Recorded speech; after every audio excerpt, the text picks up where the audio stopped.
নমস্কার বন্ধুরা। তো আজকে একটা সেবির একটা নিউজ আছে, সে নিউজ আপডেটটা নিয়ে আপনাদের সাথে এই ভিডিওটি করা।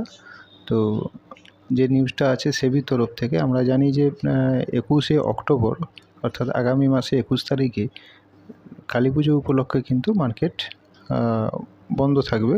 কিন্তু আমরা জানি যে এটা যে কালী পুজোর দিন কিন্তু মার্কেট বন্ধ থাকলেও মার্কেট কিন্তু সারাদিনে একবার 1 ঘন্টার জন্য কিন্তু মার্কেট ওপেন হয় ট্রেড করার জন্য। তো এটাকে বলা হয় মুহূর্ত ট্রেডিং। তো সেটা দেখা যাচ্ছে যে লাস্ট কয়েক বছর ধরে কিন্তু এটা সন্ধ্যাবেলায় অর্থাৎ সন্ধ্যা 6টা থেকে 7টা পর্যন্ত কিন্তু মার্কেটে এই 1 ঘন্টা দেওয়া হতো ট্রেড করার জন্য।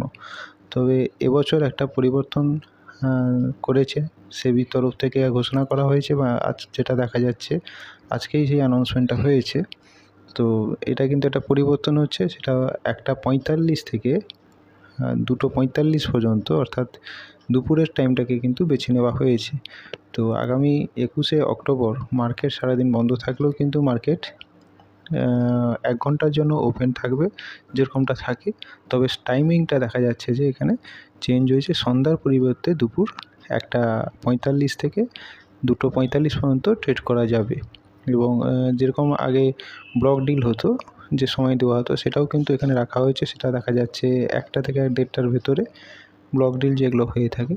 তো নর্মালি এই দিনটা অনেক দিন থেকেই দেখা যাচ্ছে এই সিস্টেমটা চলে আসছে, এটাকে মুহূর্ত ট্রেডিং বলা হয়। তো মুহূর্ত মানে এটাকে শুভক্ষণ বলা হয়। যারা আমরা শেয়ার মার্কেটের সঙ্গে যুক্ত আছি, এই দিনে দেখা যাচ্ছে যে মার্কেটে কোনো রকম কোনো ট্রেডকে শুভ হিসাবে ধরে নেওয়া হয়েছে বা ধরা হয়। এই সময় দেখা যাচ্ছে যে মার্কেট লাস্ট কয়েক বছর দেখলে আপনারা দেখতে পাবেন যে এই 1 ঘন্টায় কিন্তু মার্কেট খুব একটা নেগেটিভ হয় না, পজিটিভই থাকে। তবে আমি একটা কথা বলবো যে এই দিন আপনারা কোনো রকম শেয়ার সেল না করে বরঞ্চ অল্প হলেও আপনারা এই দিন আপনারা কোনো রকম কোনো শেয়ার বাই করুন।